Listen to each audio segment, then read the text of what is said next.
Oduun kun oduu hedduu rifachiisa.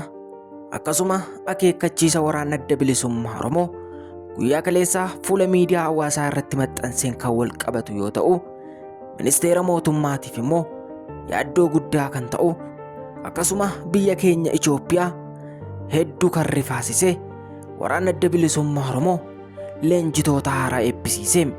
Akkuma viidiyoo asirraa argaa jirtan kanatti waraana adda bilisummaa Oromoo guyyaa kaleessaa lixa Wallaggaatti waraana isaa eebbisiisaa ooluun dhaga'ame.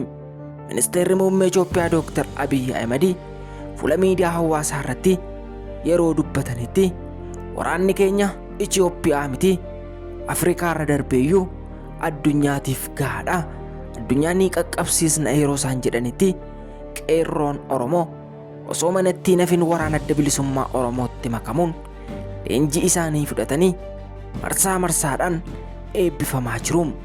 Guyyaa kaleessaa akkuma asirraa argaa jirtan kana waraana adda bilisummaa Oromoo zoonii lixaa leenjii addaa fudhatanii eebbifamuun isaanis dhaga'ame.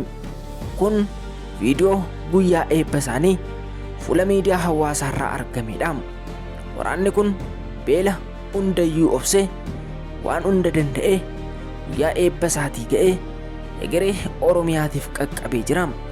Akkuma asirraa argaa jirtanii sochii qaamaa akkasuma ispoortiiwwan gosa garaagaraa shaakaluu yookiin agarsiisuu irratti argamu. Waraanni adda bilisummaa Oromoo badhaasaa osoo eeganii waraanichi garuu yeroodhaa yerootti waraana isaa leenjisee alaabaa isaa bakka isaaf mijatutti dhaabbatee ni jirra jedhee mootummaa Itoophiyaa kokkee qabee jira. Garuu mootummaan Itoophiyaa waraana kana harkatti galfachuudhaaf yeroodhaa yerootti haasaawwan garaagaraa taasisa. Waraanni adda bilisummaa Oromoo waraana jabaadha, waraana qaldiitti badu miti jechuun fuula miidiyaa hawaasaa marii biyyaalessaa irratti ministeerri muummee Itoophiyaa dubbatee ture. Garuu kun waraana adda bilisummaa Oromoo cabsuuf malee isaaniin utubuuf miti kan jedhu xiinxaltoonni siyaasaa hedduun dubbachaa turanii. Amma immoo akkuma argaa jirtanii waraanichi kumaatamaan heddummachaa waraana isaa eebbisiisaa leenjiiwwan gosa garaagaraa laatee Oromiyaa bakkeewwan garaagaraatti bobbaasaa jira. Kan asirraa argaa jirtan suuraa waraana adda bilisummaa Oromoodha. Qophii eebbaa lixa Oromiyaatti gaggeeffame irratti waraanichi irbuu galuudhaan gara waraana adda bilisummaa Oromootti makame. Waraanni kunis yeroo ammaa kanatti godinaalee Oromiyaa kamuu osoo hin hafin qooda isaaniif kenname kaampii waraana adda bilisummaa Oromoo bakka inni itti isaan qoodetti hojjechuudhaafis irbuu galanii. Sabaaf sablammoota Itoophiyaa kamiyyuu ni kabajna. Afaan keenya, aadaa fi eenyummaa keenya nama kabaje kamuu ni kabajna. Nama eenyummaa keenya balleessu, aadaa keenya xureessu, afaan keenya irratti qoosu garuu likkiitti galchinaan dhaadannoo waraana adda bilisummaa Oromooti. Akkasuma dacheen Oromiyaa, magaalaaleen Oromiyaa jalaa baatee biyyaaf naannoo of dandeessi kan jedhus ni mormina jedhu.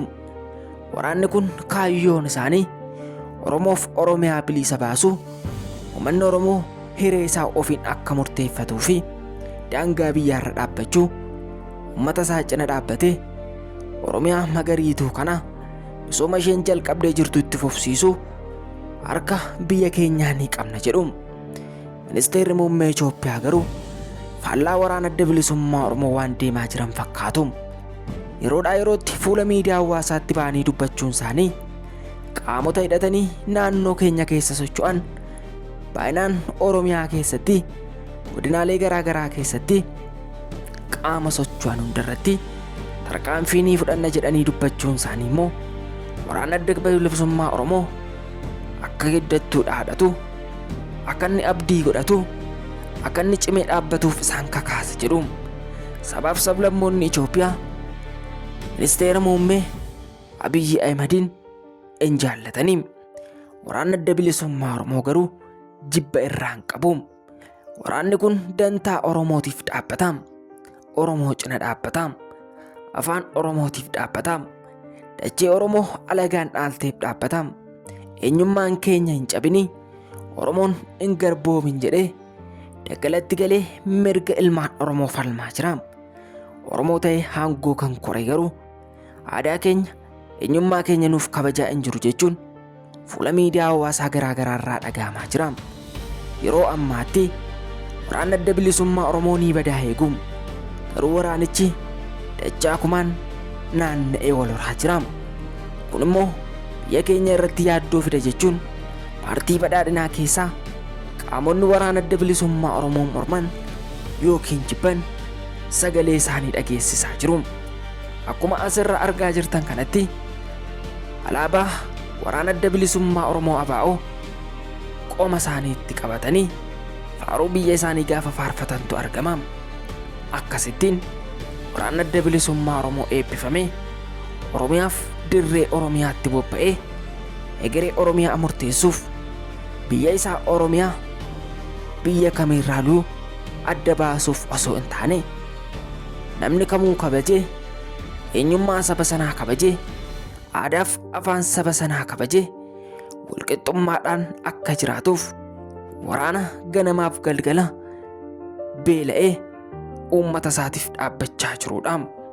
Waraanni adda bilisummaa Oromoo guyyaa kaleessaa zoonii lixaatti eebbifamanis kutaalee Oromiyaa garaagaraa irra deemnee ni tajaajillaa saba Oromoo bilisanii baasnaa jechuun erboo fuudhanii.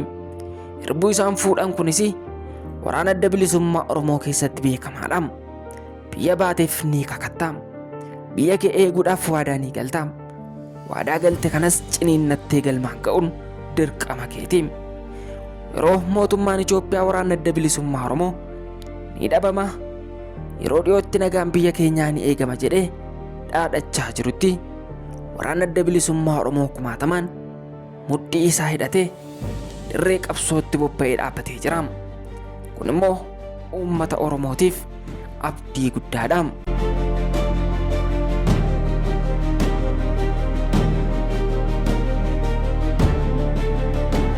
Yooyaa harka fuunee akkam jirtu hordoftootaaf kabajamtoota ilmaan Oromoo akkasuma maatii Adaamaa Deelmarti keessan nagaa isin gaafachuu hin daganne nagaan keenya bakka jirtanitti isiniif haa baay'atu jecha odeeffannoo wayitaawwaa guyyaa har'aatiin akkuma jalqaba irratti kaasuuf yaalletti waraana adda bilisummaa Oromoo eebbifamtoota haaraa leenjii addaa kennuudhaan guyyaa kaleessaa lixa Oromiyaatti eebbisiisaa ooluun dhagahame. Kanumaan kan wal qabatu mootummaan Itoophiyaa Ministeerri Muummee Dr. Abiy Ahmed dhimma nageenya biyya keenyaa ilaalchisuudhaan miidiyaa hawaasaa irratti wanti isaan dubbachaa turan waraana adda bilisummaa Oromoo onnachiiseera kan jedhus oduun ni jira. Akkasuma sabaaf sablammoon Itoophiyaa keessatti argaman walga'ii biyyaalessaa irratti yaadota garaagaraa kennuudhaan argamaa turanii. Keessattuu Itoophiyaan mariirra jirti dhimma jedhuun Itoophiyaan mari'achaa turtu namoonni hedduun keessan quba qabdu. Marii kana irrattis Oromiyaan badiisaaf qophaa'aa akka jirtu waraanni adda bilisummaa Oromoo yeroo dhiyootti akka dhabamsiifamu qophiileen garaagaraa qophaa'anii walga'ii kana irrattis yaadonni garaagaraa dhagahamaa turan jedhu. Kanumaan kan wal qabatu waraanni adda bilisummaa Oromoo immoo osoo isaan badiisa haasa'anii otoo isaan godaansa isaanii dubbatanii dachaa dhibbaan waraana isaa eebbisiisee dirree Oromiyaa irratti bobbaasaa jira. Kun immoo diinaaf yaaddoo guddaa uumeera jedhu. Ministeerri Muummee Itoophiyaa guyyaa darbe miidiyaa biyya keenyaa irratti dubbachaa turanis wantoota hedduu kaasa. Wanti isaan dubbachaa turanis waraana adda bilisummaa Oromoo yeroo ammaatti karaa nagaa kan galan hedduudha. Warrooti hidhatanii daggalattafan garuu nagaa biyyaa warra deeqanii uummata keenya warra saaman jedhanii fuula miidiyaa hawaasaa irratti qaamni mootummaa hedduun dubbachaa turanii. Waraana adda bilisummaa Oromoo garuu uummata isaatiif dhaabbachaa, uummata isaatiif fiigaa, uummata isaaf golgaa ta'aa, afaaniif seenaa isaa kabachiisuuf akka yoonaa beelaaf hongeen dararamaa jira. Garuu mootummaan Itoophiyaa ilaalchanni waraana adda bilisummaa Oromootiif qabuun kan wal qabatu akkasuma dargaggoonni biyya keenyaa hedduun gara waraana adda bilisummaa Oromootti imalaa jiraachuu isaanis toorri miidiyaa hawaasaa garaagaraa ni beeksisa. Adaamaa Deelirraa oduuf har'aaf qabanne kana fakkaata. Odeeffannoo wayitaawaa Adaamaa Deel guyyaa guyyaatti akka isin qaqqabuuf akka isin bira ga'uu fi chaanaalii kana hiriyoota keessaniif sheer gochaa waraana adda bilisummaa Oromoo jajjabeessaa. Qeeqaaf yaada yoo qabaattan nuuf qoodaa isiniin jechaa yeroo gaarii qabaadhaa galatoomaa. Turtiin keessan turtii akka dammaamiyaa waan ta'eef qophii keenya guyyaa itti aanuutiin akka wal agarrutti nagaan turaan dhaamsa keenya horaa bulaa deebanaa isiniin jennaan.